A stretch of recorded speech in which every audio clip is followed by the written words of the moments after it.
Welcome everyone to today's webinar on universities as workplaces, leading change to prevent gender-based violence, presented by Our Watch. We are thrilled to have gathered such a large turnout today and welcome you for the next 75 minutes of learning. I'd like to acknowledge the First Peoples of the land on which we meet today. For me, in regional Victoria, that's the Wadawurrung people. I pay my respects to their elders, past and present, and acknowledge the ongoing impacts of colonisation on Aboriginal and Torres Strait Islander people, and that sovereignty was never ceded. It always was and always will be Aboriginal land. I'd also like to acknowledge the grossly disproportionate rate of violence experienced by Aboriginal and Torres Strait Islander women and the lack of justice for many victims, as well as recognising all those who live with the ongoing impacts of violence.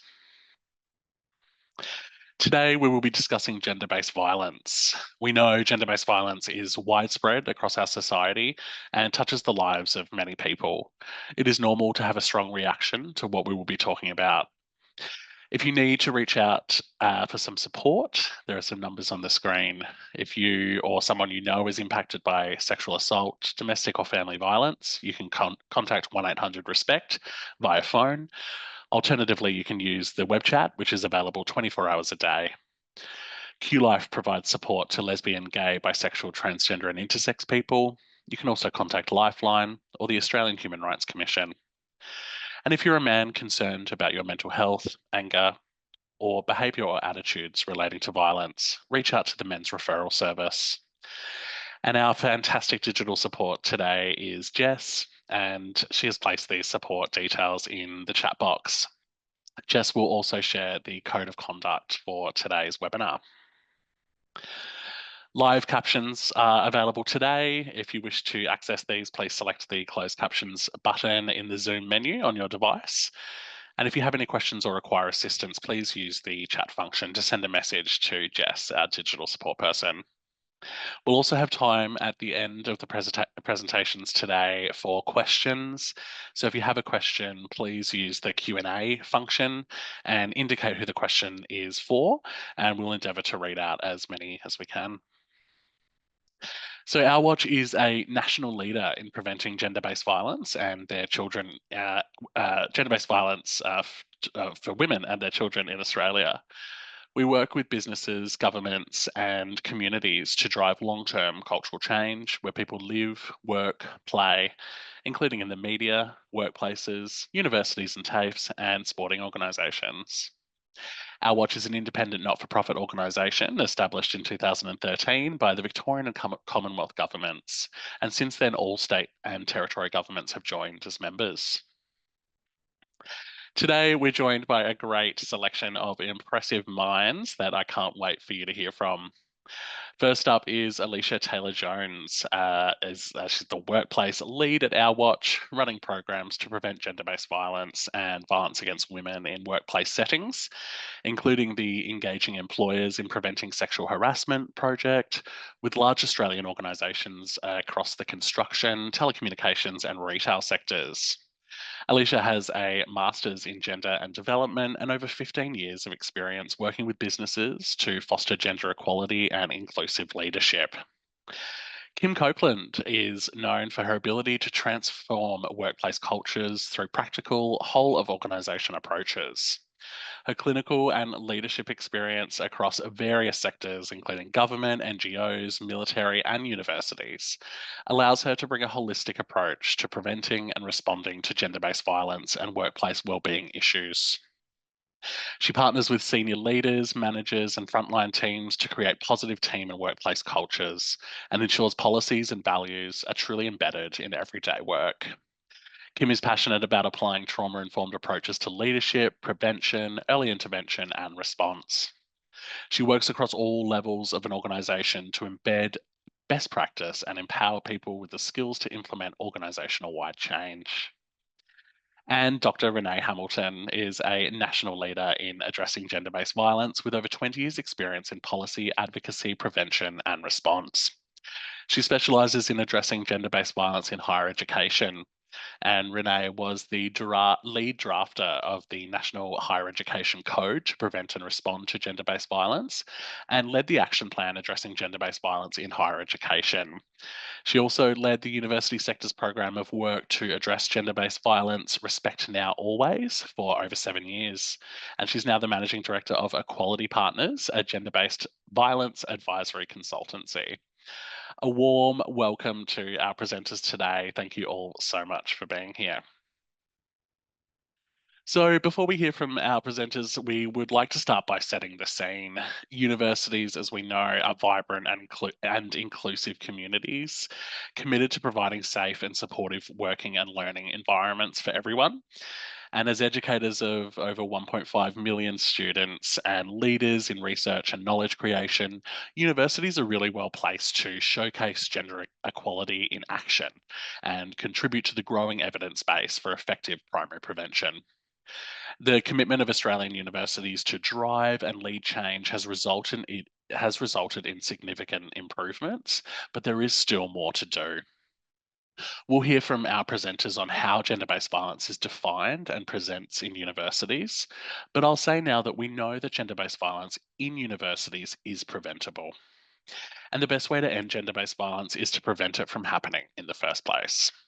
We can do this by addressing the structural causes and the underlying drivers of violence to improve gender equality in all aspects of everyday university life.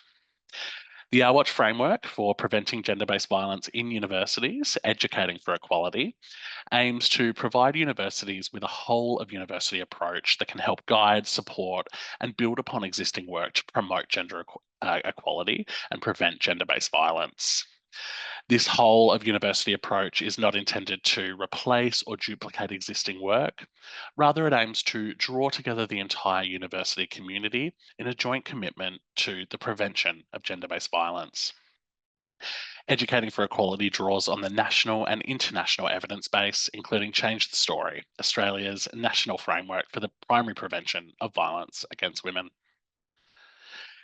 Educating for Equality takes a whole of university approach to preventing gender based violence because evidence tells us that we need to work across all areas of an institution to make lasting change. It's not enough to address complex issues such as gender based violence with one activity. All efforts undertaken by universities need to sit within a broader institution wide strategy that addresses the drivers of gender based violence. Our whole of university model recognises that universities are workplaces, as well as places of teaching, learning, and research, and spaces where people live and engage in social activities. The model assesses who holds leadership and support roles in the university and examines the gendered norms, practices, and structures of the university as a whole.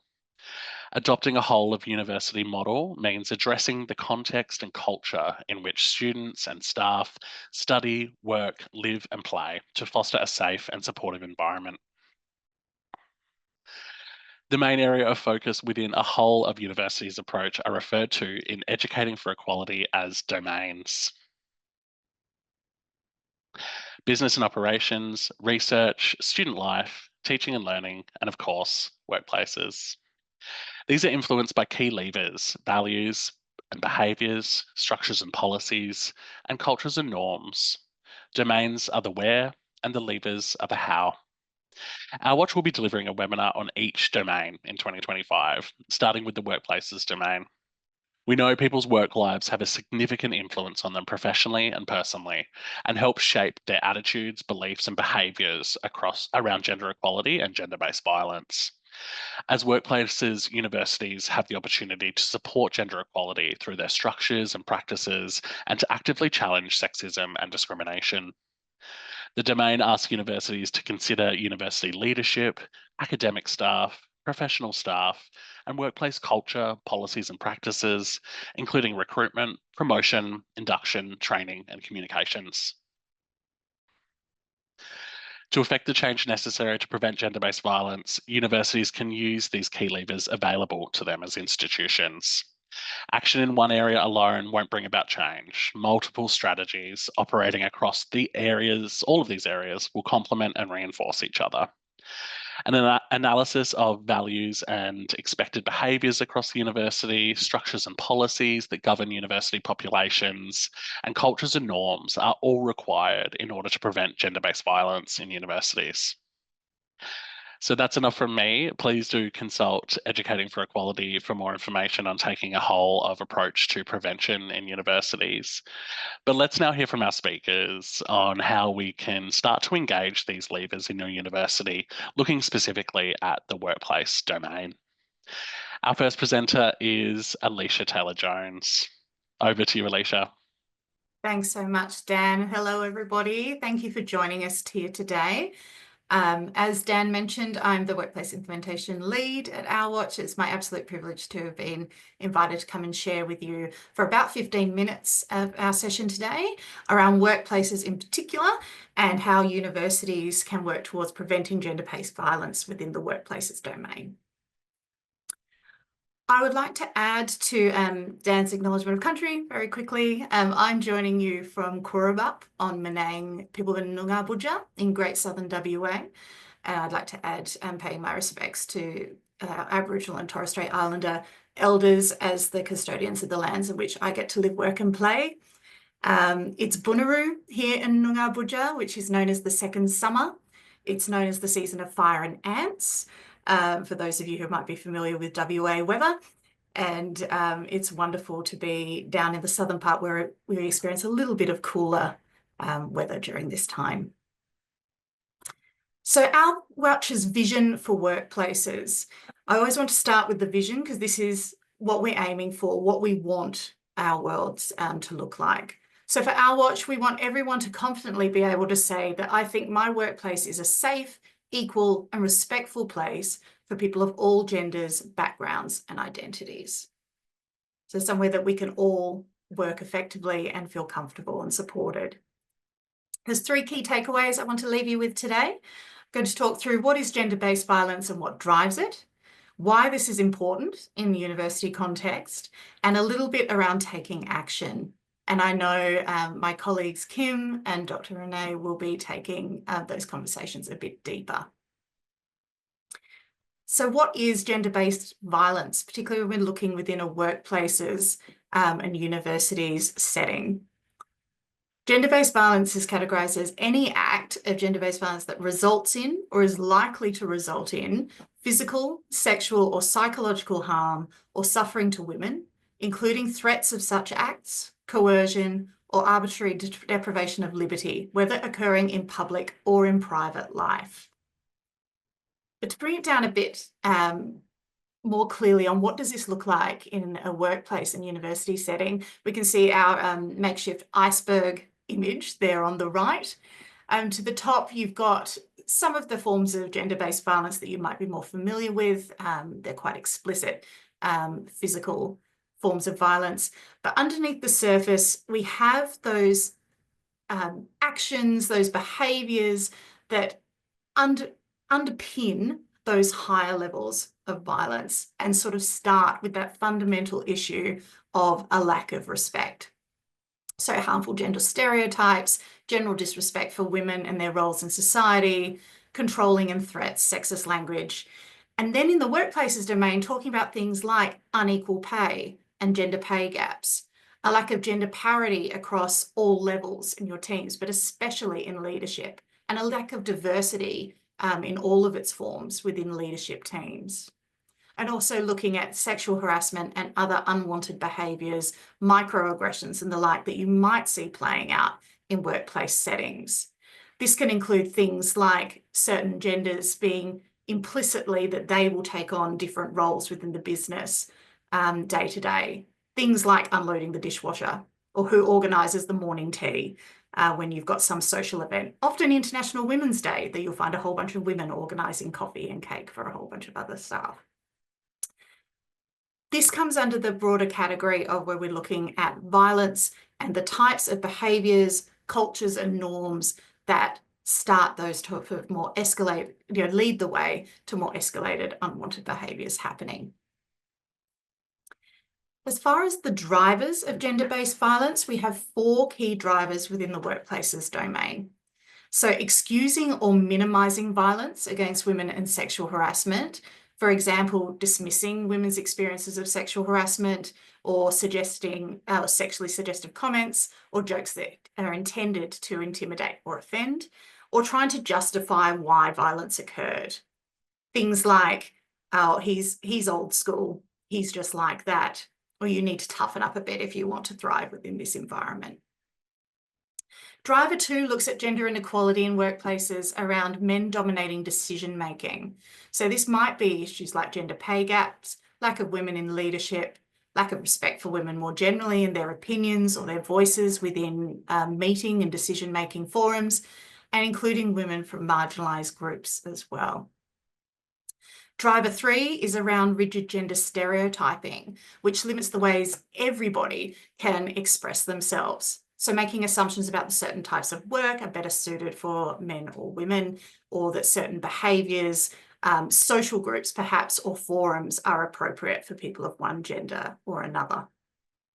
And finally, driver 4, around male peer relations at work that disrespect women and each other.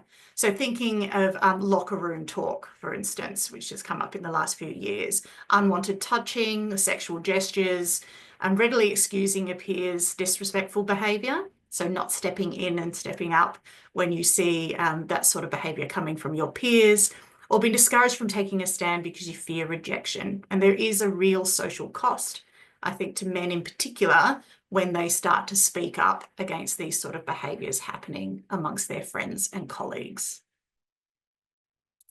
So why is this important in universities in particular? I want to call out a few things that factor into the university experience. One, universities have vulnerable people within your community.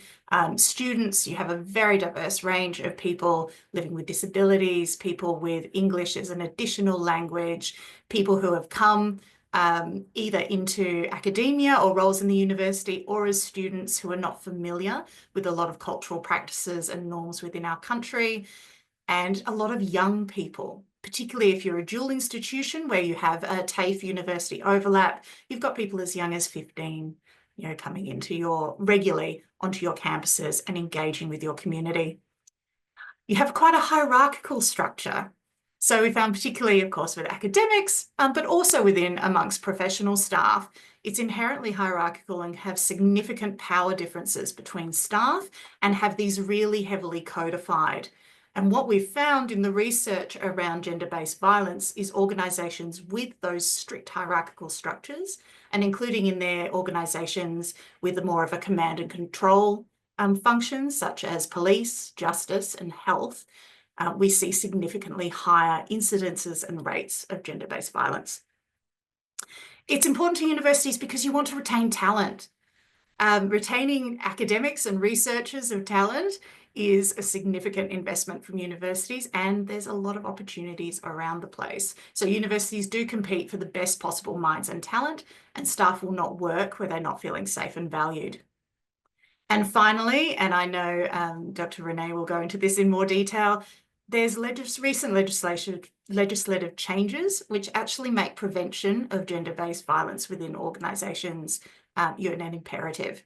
And it's essential that organisations, under the new Respect at Work amendments, including positive duty, if you are carrying on a business, which a university is considered as such, you are required to create an environment of a workplace that is not hostile on the grounds of sex. So what is the role of the university leadership in taking action within this context? And how can you do it? So we have got on the Our Watch website, we suggest that you align your work with Our Watch's workplace equality and respect standards. We have a suite of online resources. They are constantly being updated as well. They're free to access and can support you in fostering safer, more inclusive and more respectful workplaces. We'll note that these standards that I'm about to talk through and the associated tools and resources can support your work that occurs in the workplace domain of the Educating for Equality model. The 5 standards include commitment, so that we demonstrate an ongoing commitment to workplace equality gender equality and preventing sexual harassment and other forms of violence, particularly a leadership commitment is what that's talking to. Conditions, that you apply a gender lens to your workplace policies and practices to ensure that they're fair and equitable. Your culture, and workplace cultures, sometimes it's hard or nuanced to work out what is a good workplace culture, but you know what a bad workplace culture is. You can feel it every day you try and work into a workplace. So we want to promote a workplace culture where all people feel safe, confident, and supported, to actively challenge gender bias and discrimination where they see it, gender stereotypes and harmful gender norms without experiencing adverse consequences for those disclosures and dissent. Fourth standard is support, that we listen to, respect and support people who experience sexual harassment and gender-based violence through policies and practices that consider the impact of trauma, so a trauma-informed, people-centred approach. And finally, the fifth standard is called core business, and that's actually about institutions and workplaces stepping beyond their core staff and students and looking towards what impact can they have in their broader society. How can they start to have influence around gender equality and safe workplace practices to their consultants, their broader stakeholders, their clients, in your case, universities, suppliers, using your procurement. Also, your public advocacy. There's a platform for senior university leaders and senior academics that they can use to further this cause. As far as tools, this is from the Chief Executive Women suggested reporting dashboard for boards, for university, your university senate, your university council, or your senior leadership team. Things that you should be keeping your eye across in workplace domain around gender equality. So the training that you provide for staff and make available, ensuring that it's on point, that it's accessible, that it's engaging, and that it's not just a one-off click and flick through the online quizzes that we see. And that leadership communications, that gender equality is being advocated from the top in a meaningful and accurate way, and that leaders are on message when it comes to a lack of tolerance around unwanted behaviours and sexual harassment and gender-based violence in your organisation. A key understanding of workplace demographics, including your turnover. Who are your staff and what are their various identities, backgrounds and characteristics? Who's leaving more than others? Who is getting paid more than others? And actually understanding who is working with you and what your student population looks like as well. Adequate tracking of complaints, so making sure that you have some anonymous methods of people being able to disclose issues or incidents rather of gender-based violence.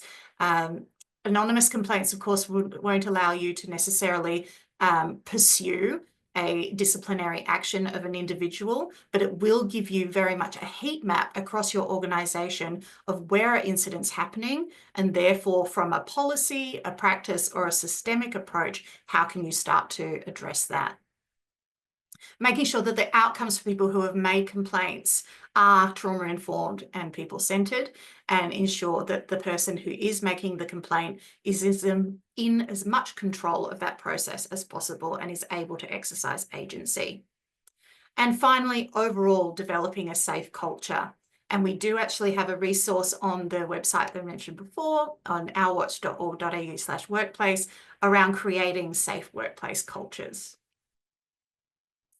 If you would like any further information, I know that's been a whirlwind through, there's a few ways that you can connect. So as I've said, the Workplace Equality and Respect website, ourwatch.org.au/workplace. You can contact my team at equalityandraspect@ourwatch.org.au.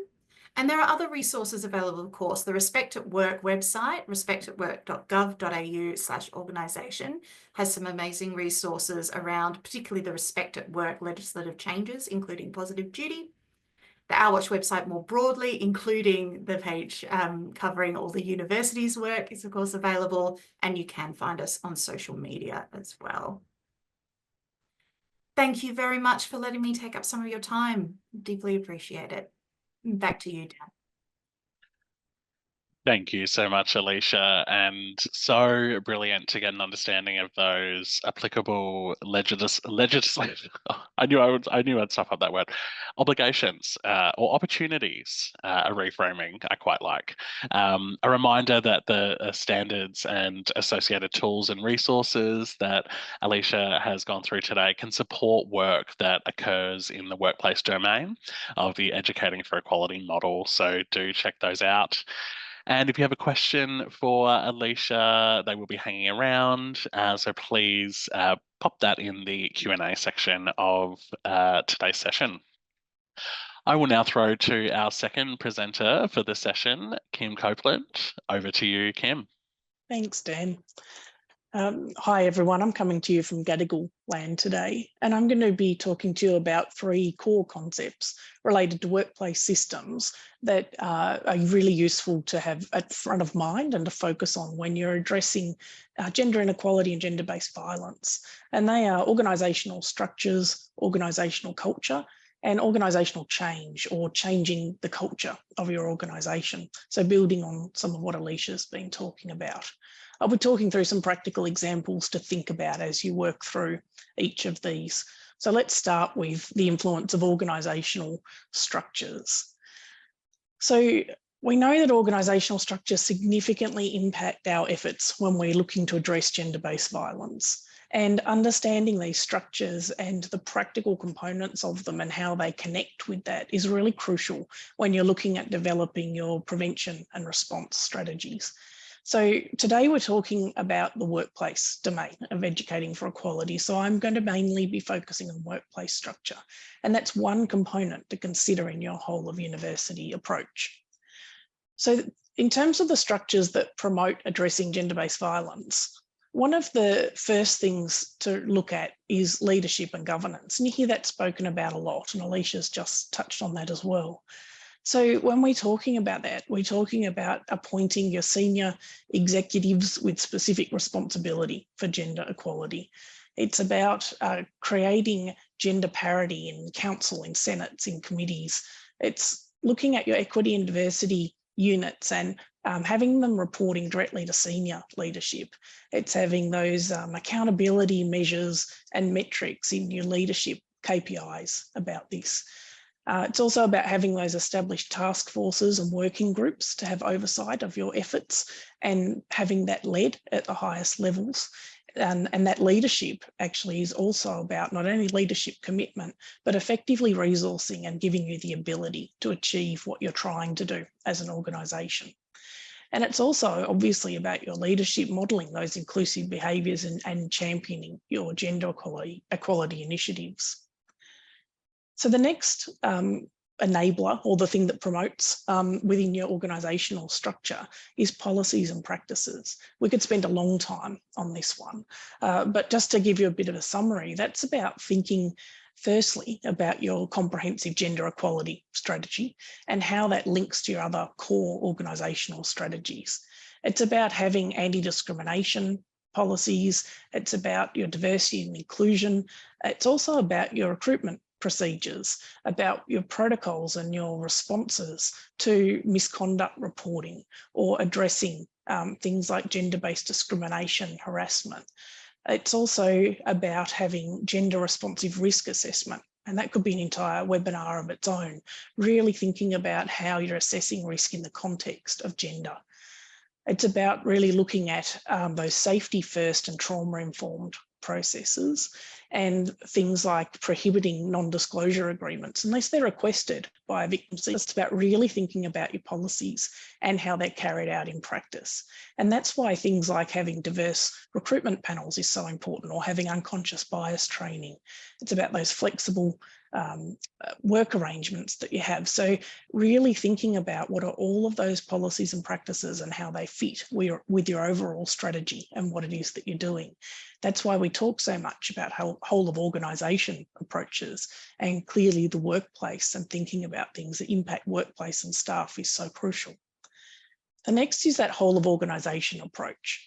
So we know that siloed approaches don't work, and that approaches that rely on teams and individuals don't have that impact that you can get from having a true whole of organisation approach, which is about creating that environment that Alicia was talking about, that culture of respect and that environment where people are safe.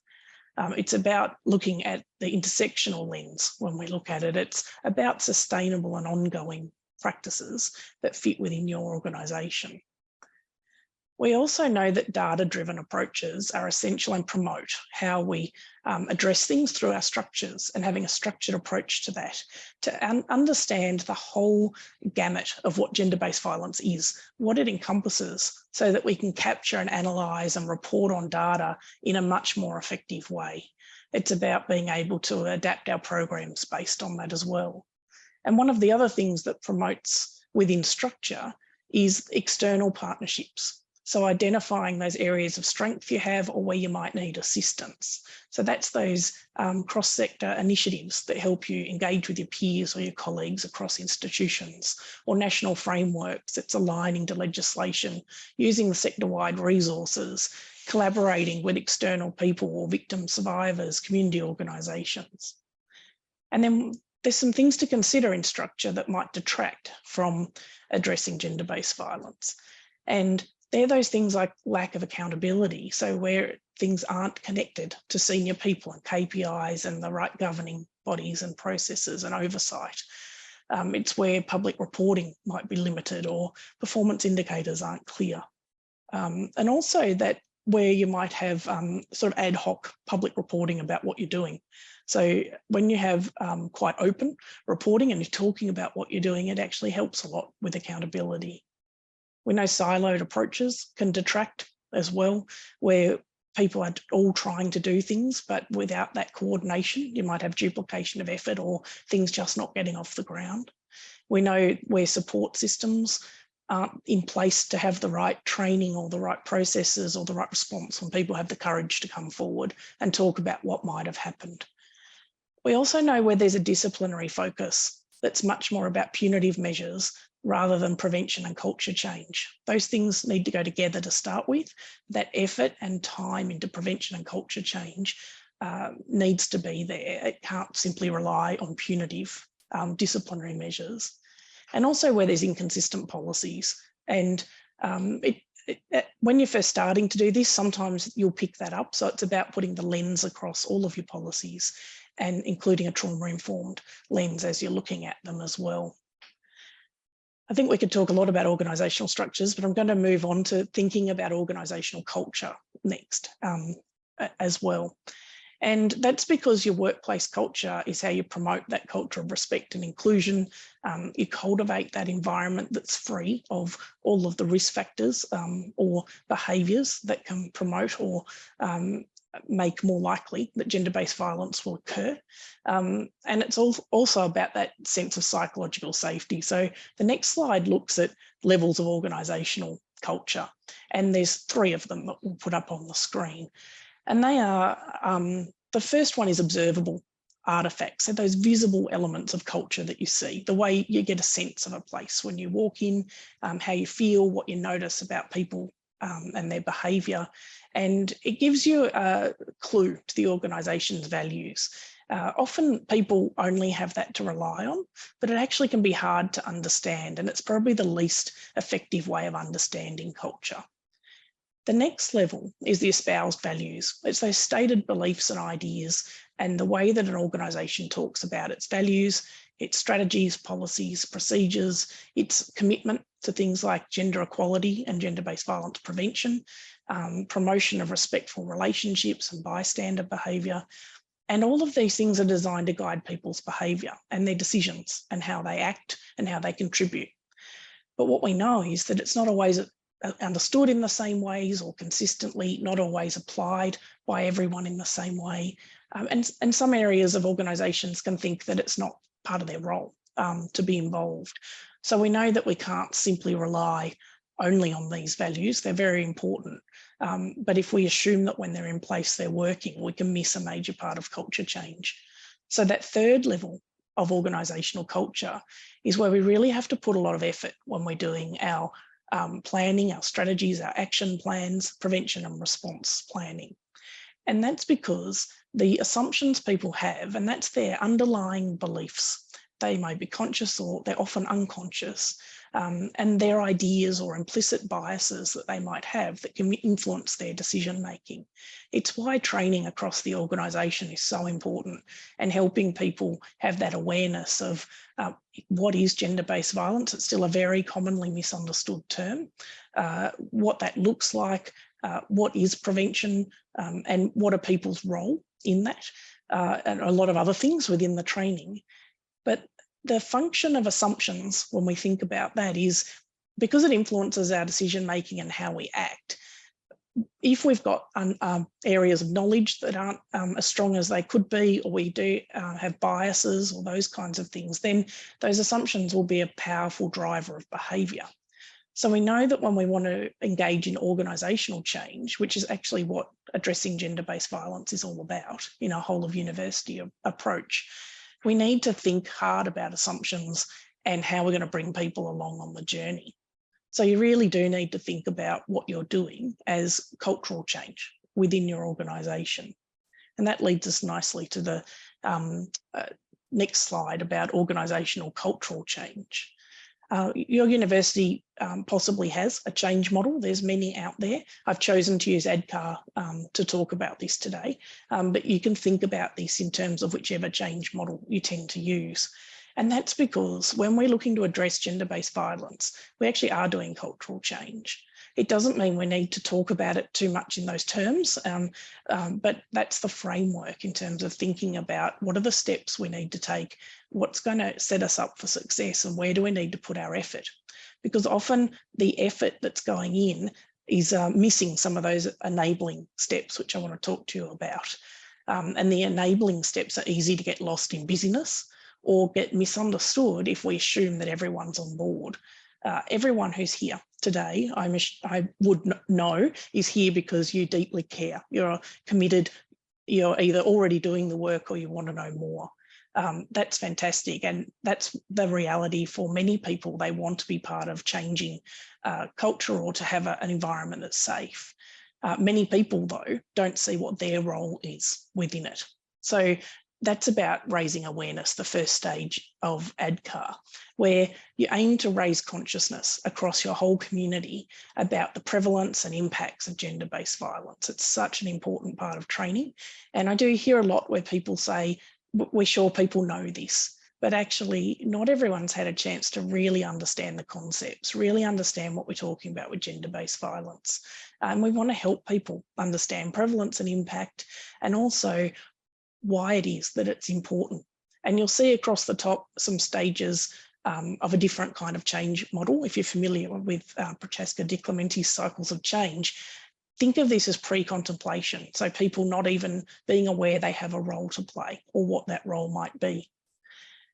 The second part of ADCAR's desire, so it's that motivation, getting people to contemplate, now I've got this awareness, how am I going to commit to this collective approach, and what is my role in this?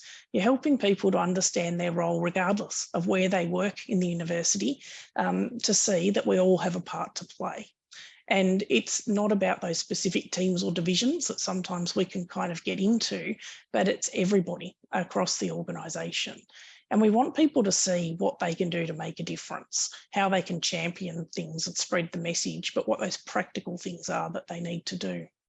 It helps to gain momentum within your university because it moves the call to action from a sense of extra work to something people genuinely want to be involved in. So the motivation is increased. The next stage is about increasing knowledge.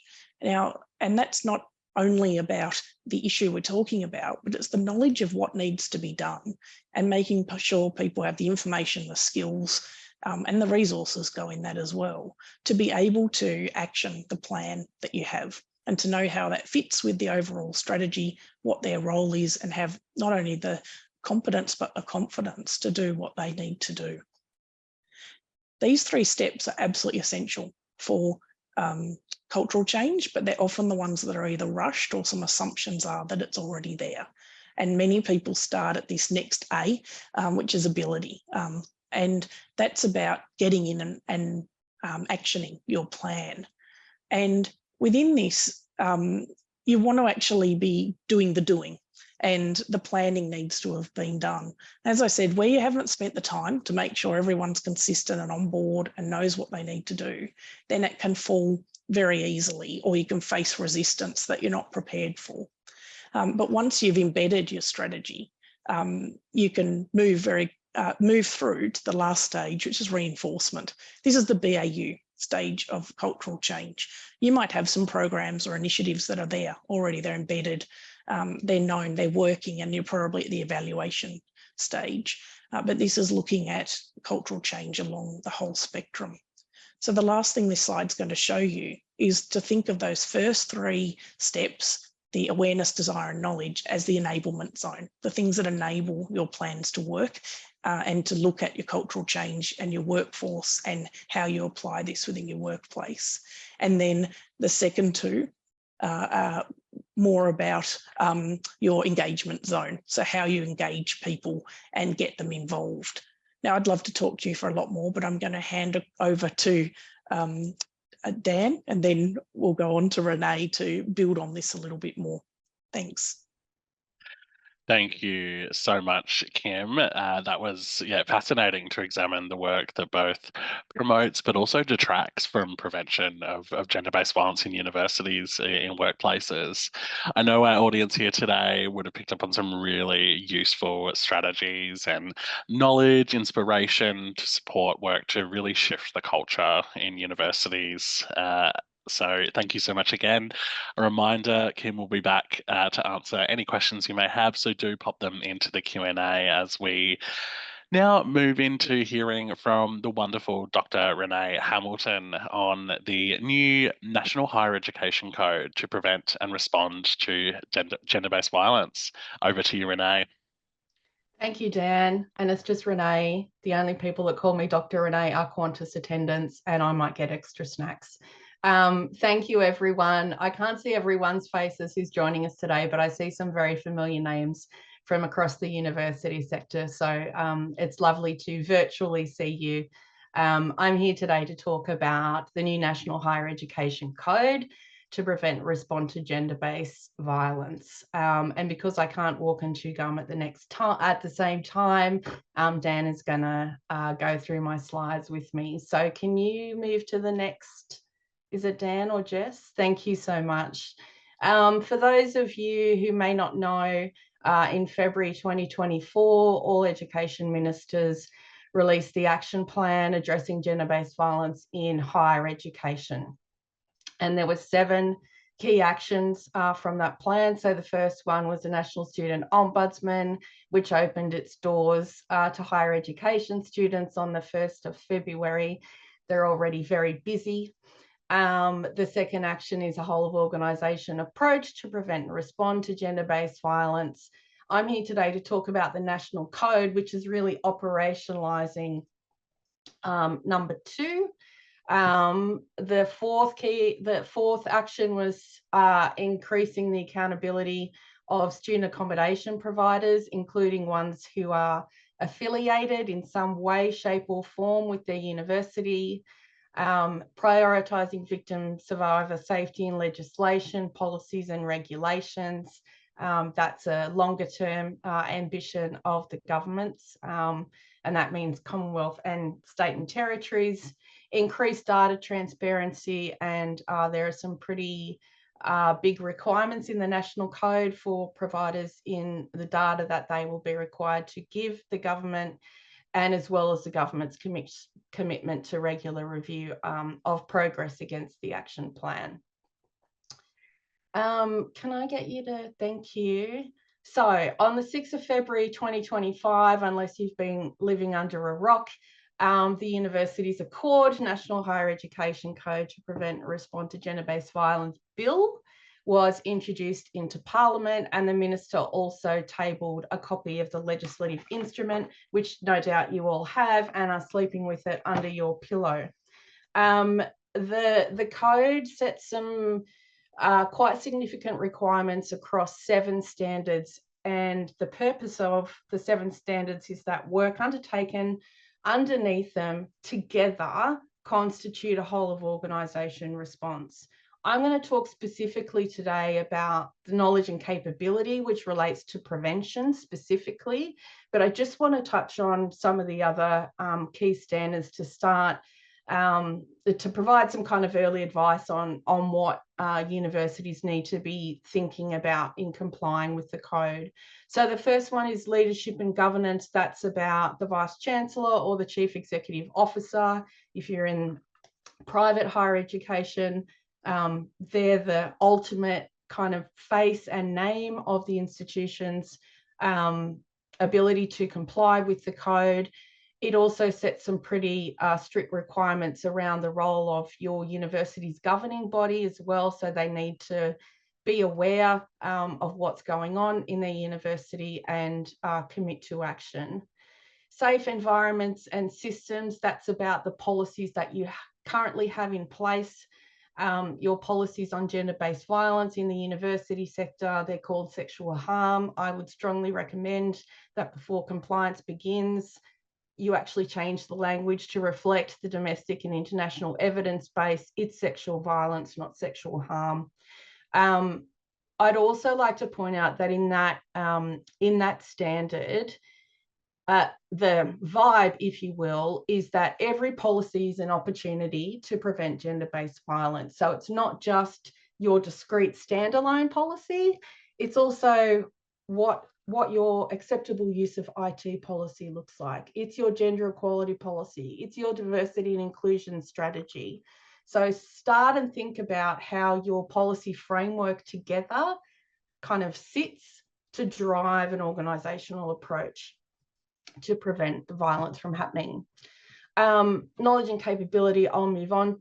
I'll talk about in a minute. Safety and support, that's about making sure that anyone who experiences gender-based violence gets the support that they need when they need it, regardless of whether a disciplinary process is taking place or not. So that's about making sure that you've got the right people with the right expertise doing things at a particular time. So things like risk assessments, they should be ongoing.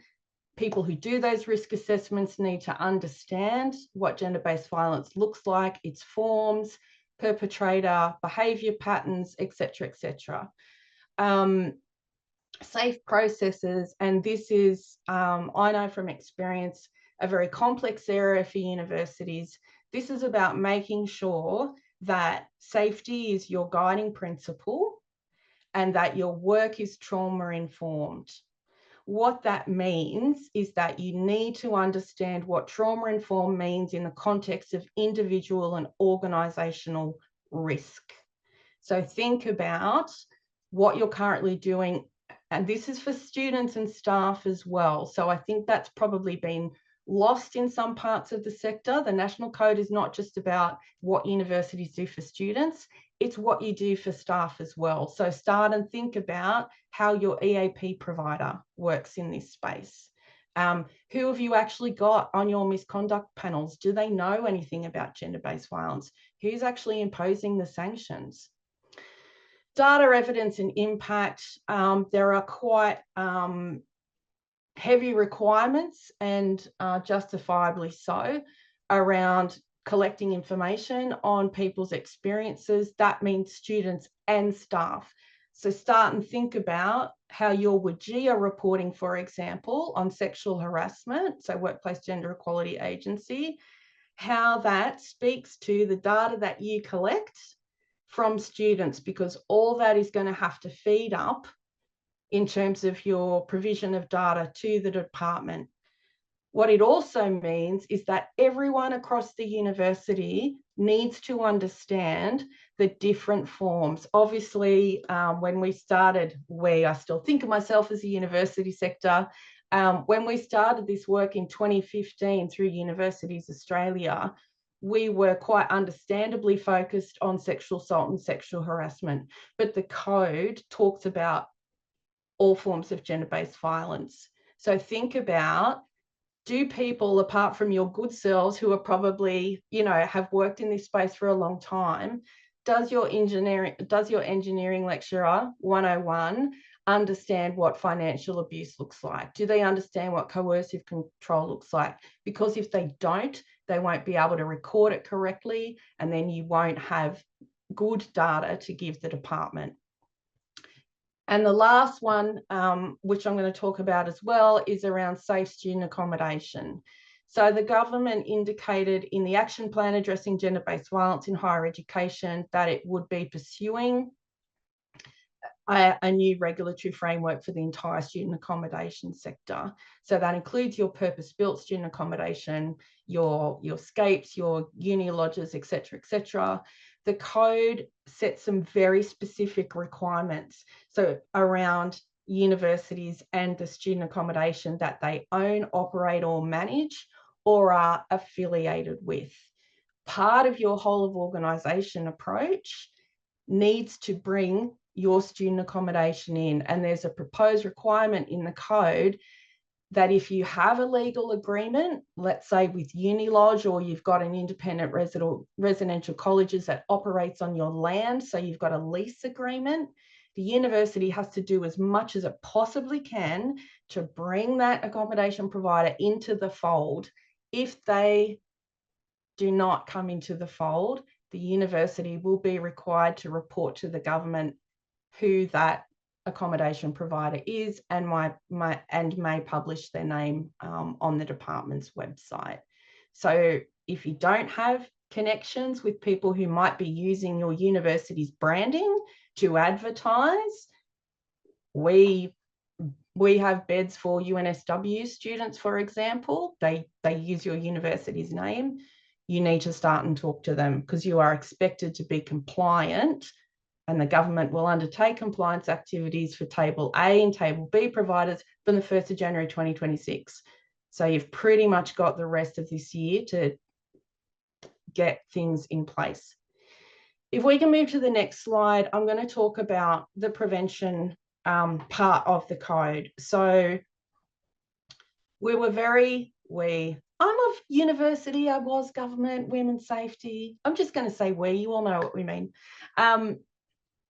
We were very specific, and our watch was on the expert reference group who provided advice to the department on the code around the learning outcomes that prevention education and training needs to meet. So I'm going to say, if you have a one-off, 1 hour respectful relationships module, and there isn't anything else that your university does around prevention, it's not likely to be considered compliant with the legislation. You will need to demonstrate how it actually meets those learning outcomes. And prevention education, as Alicia and Kim talked about, this is about cultural change. So it's about not thinking about your prevention program as a discrete unit that doesn't connect with anything else that you're running in your institution. Now, that doesn't mean that if you've got campaigns during O Week, I know there's respects weeks going on a lot at unis at the moment with O Week. You will need to demonstrate how what you're doing reflects what the outcomes are in the code and how it nestles within your whole of organisation approach. Now, there isn't one prevention program, as Alicia indicated, that is going to hit all those things and solve all your problems, okay? There is no silver bullet. Whatever you do in prevention, it needs to be undertaken in a range of ways using multiple strategies across your entire institution, including student accommodation. And it needs to build people's knowledge over time. Next slide, please. It also needs to be informed by evidence. So that means, are you actually talking about what drives gender-based violence? Are you talking about gender inequality? Do you address intersectionality? Do you look at racism? Do you look at homophobia, transphobia, ableism? All those things should be part of your prevention program. Is it tailored to your context? If you have an enormous international student population, how do you communicate with them, particularly international students who may not come from a culture or country where gender equality is actually considered a good thing, or they may not understand consent because they've had no consent education. It also needs to be culturally appropriate, particularly in relation to First Nations, students and staff, and it needs to be developed in conjunction with your experts, your students, your staff, people with lived experience. That's absolutely critical. And the government in the code signals very clearly that it will ask providers how you actually engage with those groups. How do you engage with cohorts who are disproportionately affected by gender-based violence? So First Nations people, people with disabilities, people from culturally and linguistically diverse backgrounds, people from the LGBTIQA+ community. These are all things that the government will be looking at. So I want to leave you with some questions that I want you to start thinking about in terms of your prevention. If you have a module or you do face-to-face, whatever it might be, what are the learning outcomes of your current activities? Do they actually align with the National Code? Are they developed with experts in the prevention of gender-based violence? Do you evaluate them? If so, what do you measure? Everything that you will be required to do under the National Code needs to be evaluated, because otherwise, how do we know if it works? What are your university's key messages about gender-based violence, gender equality and inclusion? The work that you do around gender equality needs to go, and diversity inclusion, and just basically being a great, safe, inclusive organisation, needs to sit hand in hand with what you're doing around gender-based violence. And lastly, how does your university address the drivers of gender-based violence across the organisation? I'm going to go out on a limb here and say, if your university says we have Athena Swan and that's it, you're probably not going to be considered compliant. So one of the things that all universities and all higher education providers will need to submit to the government by the end of this year is a whole of organisation prevention and response plan. And that needs to include a gender equality action plan. So Victorian higher education providers already have a gender equality action plan as required under the Gender Equality Act in Victoria. So for our Victorian colleagues, you're already kind of on the front foot. But if you have a gender equality strategy, you need to update that, because if you think of, like, basically the intention was to take Victoria's work and make it national and then some. Okay, so you need to start thinking about what does that look like. You are going to have to engage with your students and staff, and all those groups reflect the international evidence base. It's quite a big piece of work just to do that plan. And as part of that, you'll also need to demonstrate to the government how you actually meet or will meet the new requirements. So those are things that you can start and think about. You've got 9 months. And that's me. The end. Thank you so much, Renee, for that truly informative presentation there, especially looking at those, really 5 really important considerations when doing work to address the obligations required of the code. We are thrilled to welcome back all of our presenters now and give you the opportunity to ask them your pressing questions. We've got about 10 minutes or so to get through as many as we can. We have got some in the chat here, in the Q&A function, and please don't be shy, do add those questions. I know it can be a complicated area, and we've got these wonderful experts here to answer your questions. The first actually is coming from Megan and says, how do the new National Code reporting requirements align with the existing Victorian GEAP progress reporting requirements? And I can see you nodding your head there, Renee, so I will throw to you to answer that question. Thanks, Dan. The intention in government was that, good question, Natalie.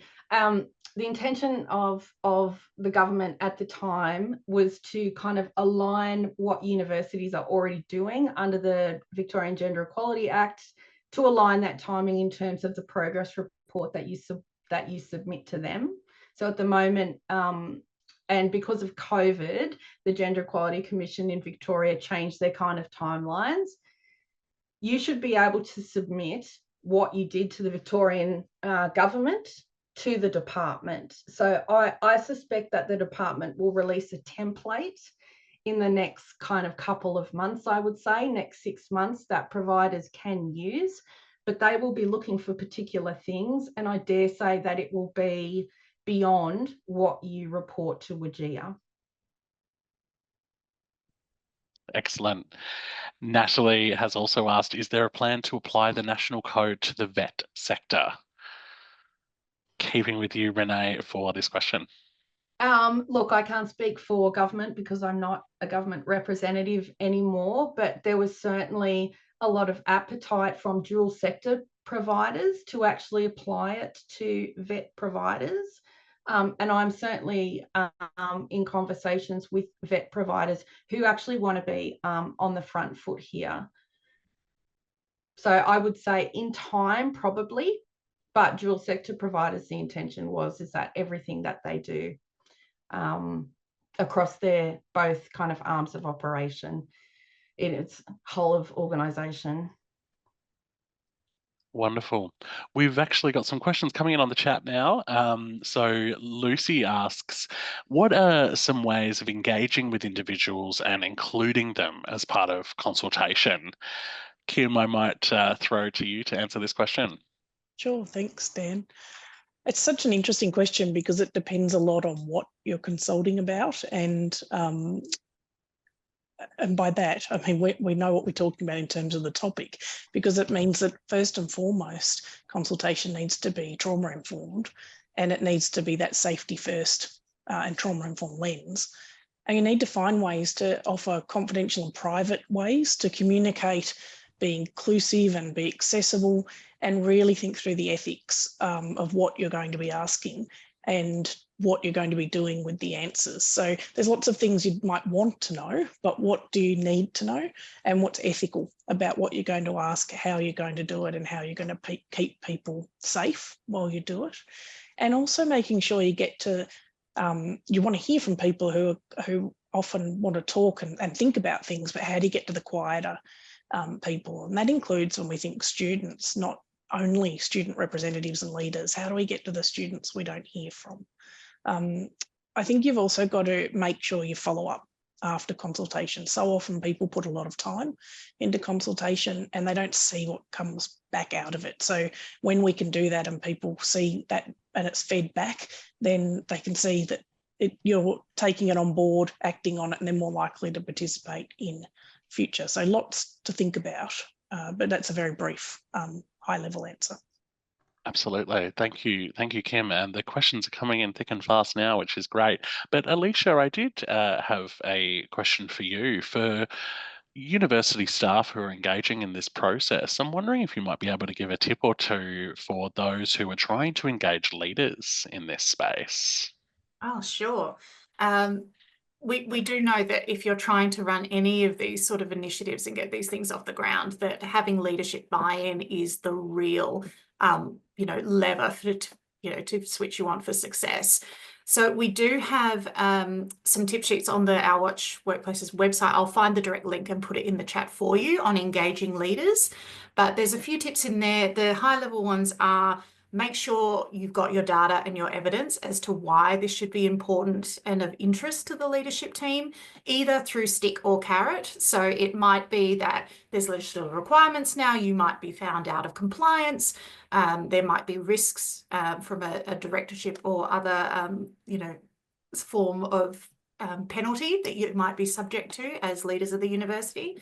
Conversely, it might be the carrot that you are likely to engage better talent. You're going to have a better culture within your organisation overall. You also might find that your staff are more productive and ultimately more profitable, as universities do operate as businesses. But I will find the direct link to engaging leaders and put it in the chat for you, Dan. Thank you, Alicia. And in keeping on the track of leaders, there's a question here I might throw to you, Renee. How will this information be communicated to Vice Chancellors? So last year, the department undertook quite wide-ranging consultations with vice chancellors, chancellors, deputy vice chancellors. They are aware that this legislation is coming. If you think that your vice chancellor isn't aware, and particularly of the timeframes, because you probably don't have much time, let me know, and I'm happy to talk to them. Something that I've talked to a range of vice chancellors in the last couple of months about what they need to start thinking about. But if you need some senior leadership buy-in, I'm happy to chat with them and you about how we might do that. Excellent. The code is really, sorry, Dan, a top-down as well as a bottom-up approach, right? So it must be led by the Vice Chancellor and the governing body, but in order to be compliant, there's quite a lot of work that they will have to make sure gets done at different levels across the organisation. So that includes HR. So think about what you've got in the positive duty space. If you are compliant with the national code, you will be compliant with your positive duty obligations. But if there is nothing in there at the moment, you're going to have to pivot pretty quickly. And time has absolutely flown. I think we maybe only have enough time for one more question, which I will direct to you, Kim. Some universities have business overseas, particularly in some countries where gender equality and gender-based violence policies and support systems are not well developed. Are there any plans or does any of this apply to overseas businesses in terms of the national code? I can't speak to that exactly for the national code, so Renee might jump in and talk about that. But I do think the things that I was talking about apply. And regardless of what is or isn't in the code about overseas businesses, actually looking at what are your structures that promote gender equality and look at addressing gender-based violence, and how are you addressing the organisational culture, and how are you actually making sure people have that information, going back to that awareness and the knowledge and the desire, regardless of where that regulatory part might sit. Because as a university and a whole of university approach, that should be the aim regardless. But Renee, I don't know if you want to add in terms of the code specifically. Yeah, I mean, I can't answer. That's a question for the department to answer. But I certainly know in the work we're doing with other universities at the moment, they are proceeding, particularly on the response side, around their overseas campuses, because it shouldn't matter where it happens, the response should be the same. So, but obviously there's an awareness that when you're running prevention education that talks about people's equality, that actually might put people at risk. So people are, are looking for some more information, but I suggest that you contact the department about that. Okay. Thank you to all the people that have asked questions in this session. I'm so sorry that we couldn't get to all of them. They did come in really quickly at the end there. So there's certainly appetite to continue asking these questions. Unfortunately, we do now have to move into the wrap-up. And I will also take this opportunity to introduce you to Our Watch's returning universities lead, Georgia Killick, to provide some closing comments today. But before we move on to that, we do ask you to just take out your phones and scan this QR code to complete a really quick 2-minute survey on today's session. Our digital moderator, Jess, will also drop the link into the chat. The survey is entirely voluntary, and your generous feedback is really invaluable. It really helps us to understand the impact of our work and improve future sessions that we will be running. And taking part also reinforces the role that you play in shaping these really meaningful conversations and ultimately helping us to drive positive change as well. Jess will also share details about our data collection policy in the chat as well. But I will now hand over to Georgia. Thanks so much, Dan. So I'll either be introducing myself or reintroducing myself. I'm Georgia Killick. I'm the university's lead at Our Watch. I've been here since 2022. Can't believe it's been that long. And I've recently come back from parental leave, just dipping my toes back in the Our Watch water. Thank you so much all for coming today and for giving us your valuable time. And to Renee, Alicia and Kim, thank you so much for sharing your expertise and wisdom.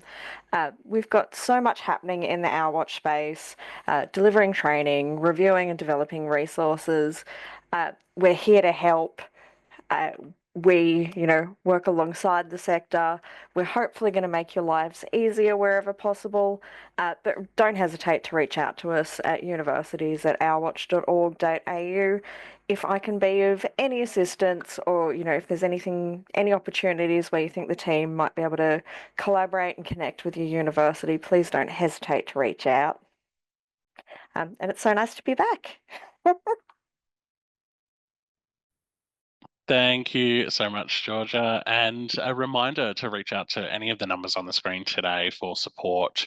If you are feeling impacted by the discussion today, you can also continue your learning by engaging with us further. As Georgia said, you can find out about professional development opportunities and new resources by signing up for the university's mailing list, universities at ourwatch.org.au. You can also visit the Our Watch University's website to review our university-related frameworks, tools, and resources.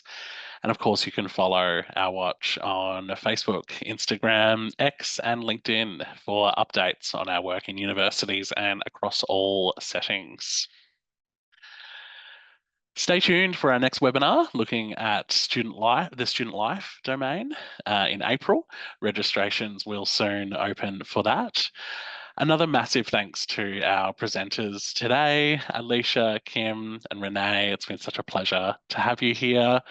Thanks to Our Watch and Our Watch staff, including Georgia, Claire, Tilly, and Ratana, and our wonderful digital moderator, Jess, as well.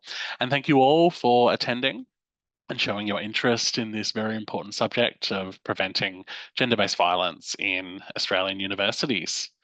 We will see you next time. Thank you.